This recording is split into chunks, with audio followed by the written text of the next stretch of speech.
Hello, everyone, and welcome. We are here to discuss four small business basics that can really help to transform your farming business. There is nothing I'm more excited about than seeing our farmers succeed, and I know that they will play a very important role in our future food systems. So let's get started. All right. For little things that can make a big difference. First of all is record keeping. Now, this is something that it's not very fun to do, so sometimes we just get to work and we do what we're good at and we do the work. But if we are able to record some of these really key details about our season, then every season we can become a stronger business and a more profitable business because we can learn from what went right, what went wrong, where we spent our money, um, how much profit we made, things like that, just by recording some of these key details. Now, the more you record, the better, right? But these are just some really important things to record here. And I'm always saying it doesn't really matter how you record them as long as you record them. So you can record them in a spreadsheet on your computer. There are some really great programs to help you with this. You can also just use a notebook. Um, One thing that we do here at the IRC is if farmers are recording them physically on a piece of paper or in a notebook, then we can put them into a computer program. And that information, if recorded, can give us a lot of really great data to help improve the next season.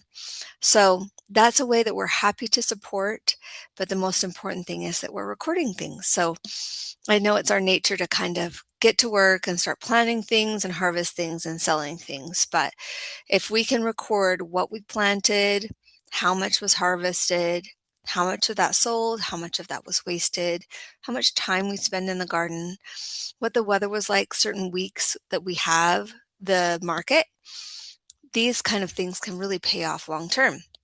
Because if we put that information into a program, it can give us data that looks like this, and we can have this data after the growing season's done, and it can give us really powerful information. For example, if we look at a few of these graphs, let's look at first, let's look at the pie chart, the one that looks like pie down here in the corner. This is just showing what we sold at the markets.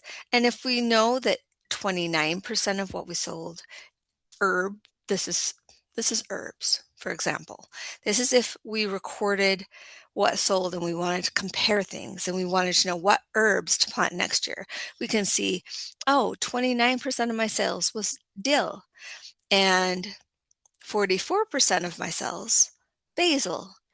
Only 11% was parsley, even less cilantro, and less was sage.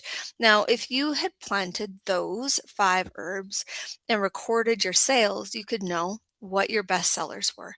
So, using that information, you would probably plant a little more basil next year. Make sure that you planted enough to meet demand at the markets. Let's look at this graph up here. Now, this is if we recorded 3 years worth of information. You see there's 2023, 2024, and 2025.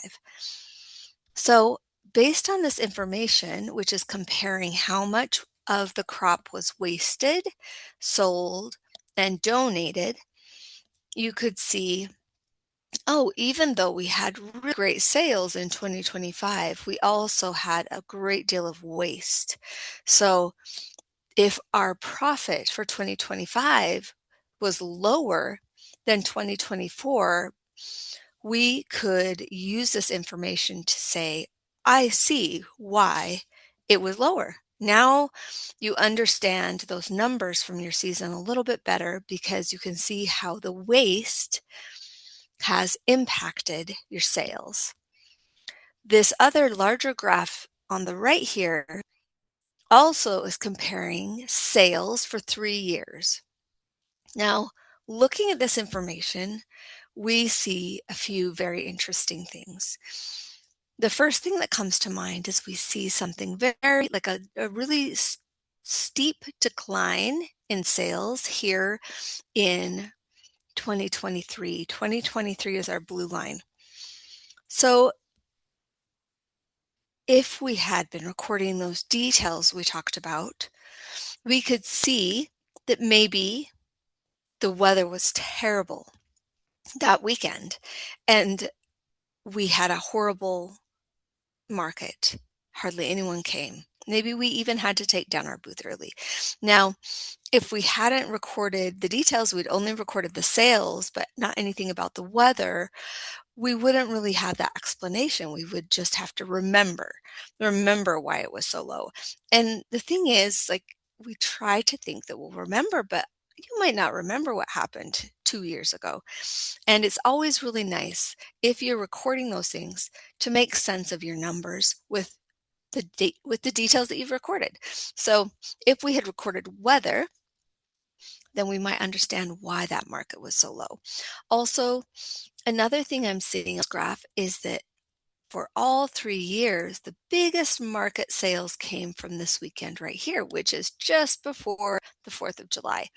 So that way, if we saw that 3 years the same, every year the market's busiest the weekend before the 4th of July, then we could make the decision to bring more help, more staff help to the market that week.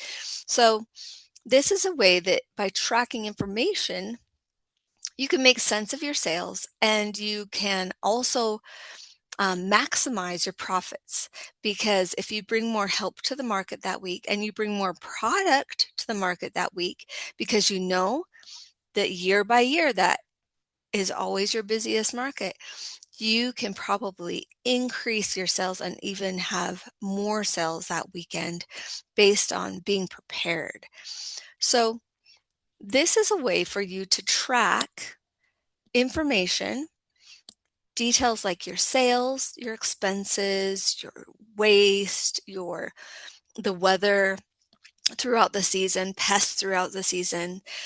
These sorts of things help you to make sense of those numbers, to watch for trends that and prepare yourself to do better every season. Every season you could perhaps perform better. You could really start running a tighter, more profitable business one season at a time based on information and making educated decisions one season after another.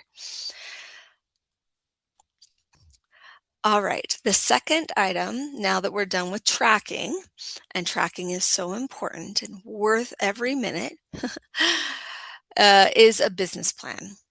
So, business plans used to be very lengthy and maybe around 10 pages, and you often paid people to do them for you.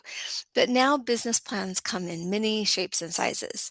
And you might only need a business plan if you apply for a loan or apply for a grant or look to have somebody be a business partner. These are things that might require a business plan. But a simple business plan, maybe just 1 or 2 pages, can also just give you a lot of clarity on what you're doing, why you're doing it, and where you want to take your business in the future. Now, that clarity can help you make good decisions for your business. It can also be really useful if you want to apply for a grant or a loan or any of those things. So, a business plan is really there to tell the story of what your business is and how you want to grow your business. A couple examples we have here are the Lean Canvas, which I know we've done with a lot of the farmers. This is a one-page business plan, and it really is an exercise that covers all the categories of a business plan, but it's all on one page. It's a very good exercise to go through to remind you of what you're doing and why it is unique and important, and also helps you to talk to others really clearly about your business. So Because this is only one page, I would do this quite regularly for my business. I would do it if ever I had to be in front of people talking about my business, or um, was on a panel or on a radio show. Some of the things that we've seen New Roots farmers do. It helps you to understand how to speak to others about your business really clearly. This other example here, it shows a longer document. This can be like a 5 or so page business plan. It covers the same topics that are in the one-page business plan, but just much more detailed. And we actually have a really wonderful program called Ag Plan that is specifically for helping agricultural businesses develop a business plan. I'll show you what it looks like really quick. And this is a wonderful program for helping farming businesses um, create a business plan. Here I've created a bunch of test business plans, and let's see here. If we view one real quick, we can see just how lovely it is as far as programs go. So this on the left has all of these sections, these categories that are relevant to a business plan. You don't have to do all of them, but you can start writing one right here. And the nice thing about this program is you can have somebody review it for you. You can set up a reviewer email. So if you were working with a business counselor, after you're done with the section, you could say, this section's ready, and they could review it and give you feedback. Also, at the bottom, it has resources on every single section. So every single section will have a few resources to help you understand this section better, which is exciting, and a sample for every section. So you can see an example of what this section could look like. And then we also have a section for comments. So that's really wonderful. We can have comments from your business counselor or whoever you want reviewing your business plan.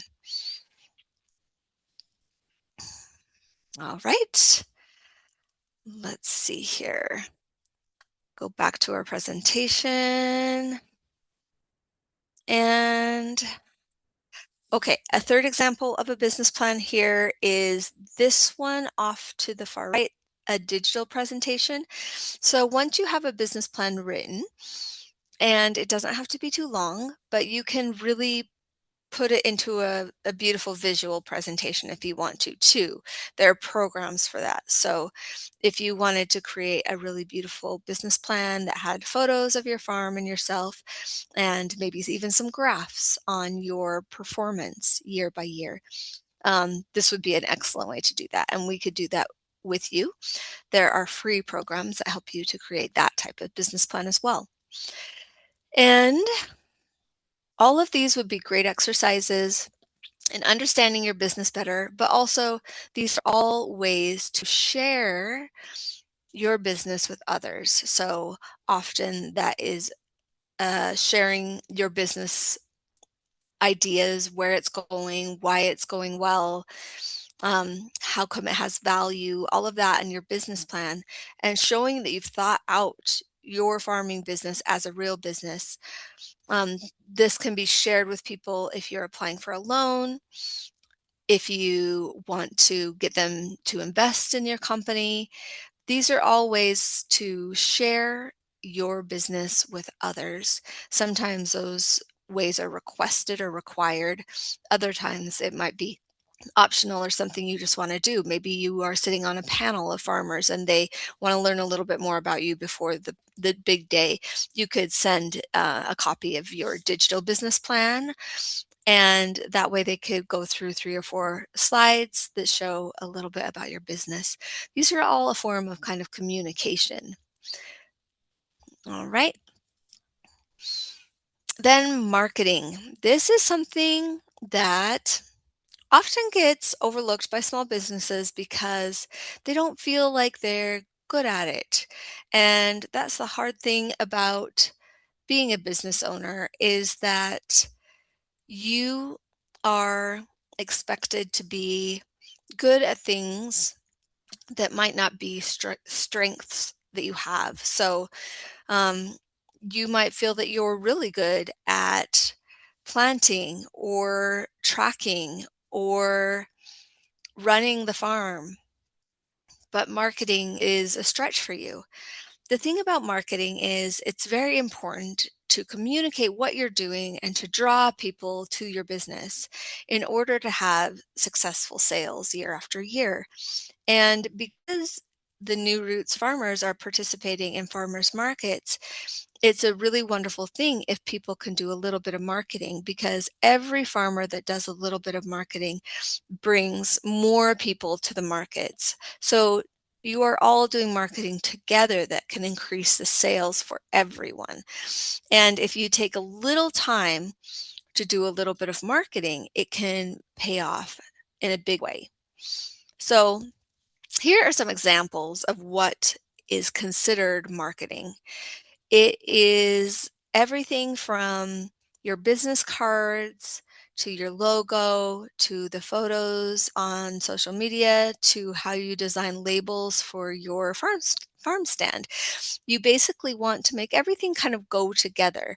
That is how you represent a brand. And your brand might be, I want to come across to others as organic and from the earth and natural or healthy, some of these descriptive words. And then you can create logo, business plans, social media, label designs, these things around those descriptive words. So, for example, if you want your farm stand to seem very full of life and bright and energetic and sunshiny, then you might not only just have your produce, which is from the earth and beautiful, beautiful colors and fresh, but you might also have sunflowers or something that says bright, sunny, alive, summer. And then when you design your business cards or a flyer or a logo, you might want that to also have those same elements. Maybe you would use a sunflower in addition to some examples of produce. Maybe you would use bright colors like green and yellow. And that all tells a story that people see. When we look at a brand and their logo and their advertisements and their social media, we see it and make assumptions quite quickly, whether we realize it or not, and we associate what we see with their brand. So you would not want to confuse people by having a brand that's about the earth and fresh and organic with colors and designs that say something else. So, for example, looking at these business cards here, they don't really look like the business cards of a fresh organic farmer, do they? They almost instantly say to me something like maybe construction, because they are professional and clean. There's something that looks like wood, but that does not say fresh organic farmer to me. And that's something that my brain thinks right away, that I'm almost unaware that I'm making assumptions about something. So we would want to create a brand that we use when communicating to others that we are part of a farmer's market. Some of the logos I've created for farmers are very fun and interesting and bright. They almost always want to have examples of produce or plants, colors that are vibrant, that come from the earth. And if we have a simple logo or something we can share on social media, and we share that every week before the markets, then we're reminding our friends and family on WhatsApp or Facebook or Instagram. We're reminding them that the market is going to happen.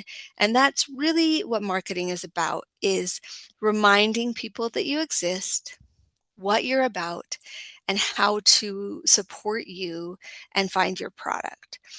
And because the world is such a busy place, it's really great to use these marketing platforms to remind people consistently so that they can show up for you.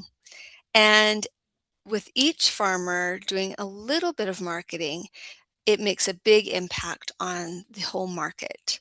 And one thing that would be really interesting to track would be how much marketing you're doing one season and see if it changes your sales. Because marketing has been shown to usually improve sales quite a bit. All right. And the last thing we're going to discuss that is one of those little things you can do that has a big impact is called your financial projections. So this is kind of a different way of tracking things. So when we talked about all that tracking at the beginning, we are looking at ways that we track um, sales, expenses, weather, things that have happened. We have that data. Projections are actually projecting into the future. It's similar to a budget, but different.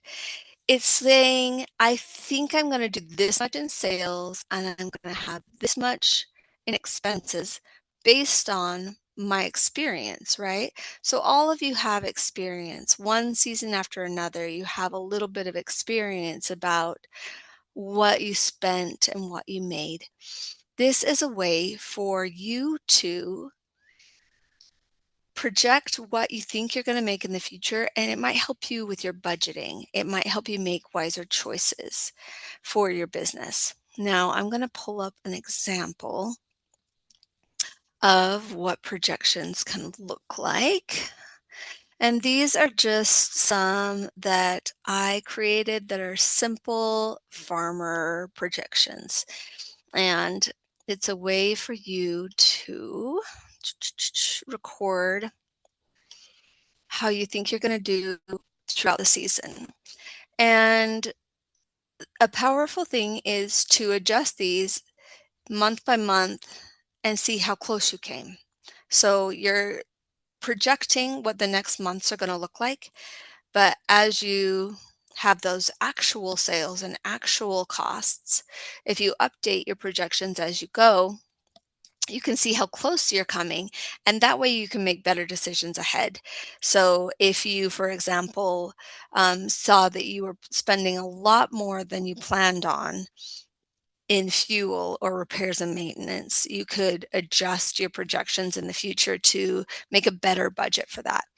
But this just has a few simple categories where you can show, I think I'm going to make 200 in this first month. Maybe we actually, maybe zero because that's March. We don't make real money until about June. Here's where we're going to start making our money, right? But we might have some expenses in March. We might have paid for most of our seeds in March and April, right? And we might have paid our New Roots fees back then. Let's just say that our New Roots fees are $70 a month every month. We're going to just drag that down. And our sales tax is always going to be a certain percentage of our sales, right?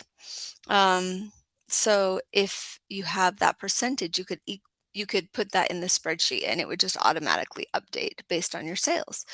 And so here's where you could just record all of your expenses.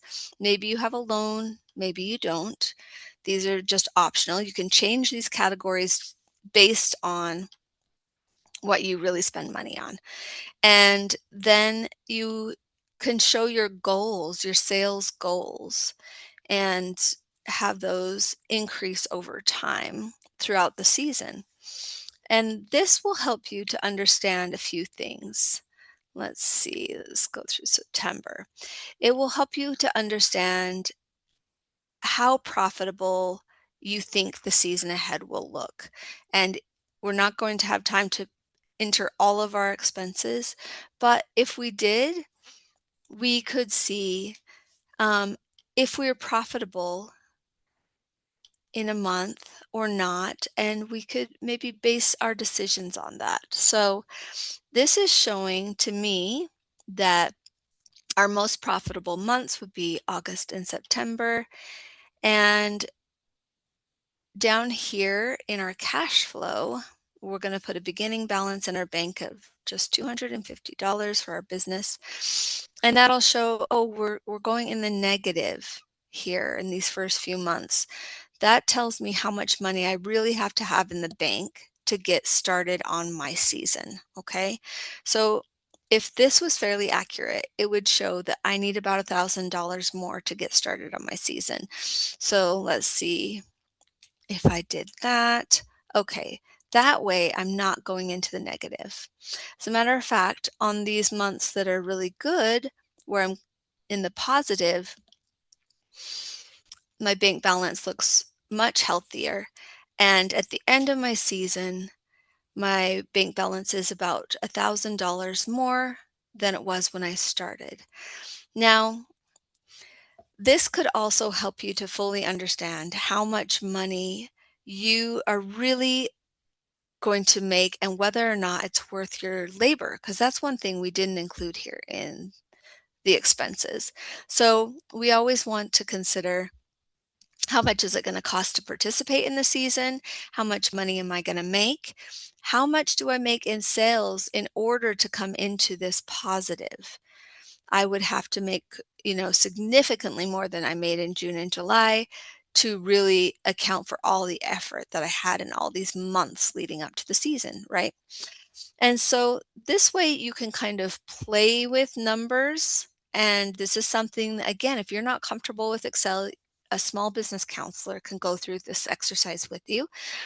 But if you play with this as a tool and you plug in different numbers, it can help you fully understand, how much do I need to make in sales to make this worth my time? How much will I come out with at the end of the season? And if I'm not making enough in the markets, maybe I need to consider another revenue stream. Maybe I need to consider selling to restaurants or participating in other markets outside of New Roots in order to get the income that I want, that really is worth the expenses that I put into this. So this is a tool, a financial tool that can be really helpful to farmers. I find that if I'm really worried about how my business will perform in the months ahead, if I use this tool to put in what I think will be my expenses and my sales and take it 1 month down the road, just 1 month at a time, down through a year or 2 years, it can really give me clarity on decisions that are best for my business. All right, let's share our presentation. So these are examples of items that can make a huge difference for your business. And I know that we're just human. We often aren't good at doing all the things needed to run a successful business. But the important thing is looking at these items that are needed and figuring out what we can do and where we might need help or support, because we're not alone. And when we try to do this alone, sometimes we can feel very disappointed. And also, our sales can suffer. So, if marketing is something that you're not very comfortable with, do you have a friend or family member or one of your children that is really good at that or excited or enjoys doing that? That might be a good opportunity for you to find some support. Or if the financial projections are something that you would like to do but you're not comfortable with, again, we are here as small business counselors to support you in using these tools. One of our farmers last year did a lot of tracking, tracked sales, expenses, how much labor was spent in the garden, and we were able to come up with very useful information and put it into those graphs so that he better understood how the season had gone. Because when you put all that information together, it tells a story. And with that story, we really hope this next year will go even better, that his decision making will be better, and that he finds a way to maximize his profits because he did all that tracking. And we were able to take that tracking and put it into some really cool programs. So there are programs out there like AgPlan is there to support you in writing a business plan. There are also great programs to put the tracking numbers into to help you better understand your season. So I hope that this helps, and I hope you can find support to create a successful business model for your farm. Reach out with any questions to the New Roots program and the small business counselors here at the IRC. Thank you for your time. Have a good day.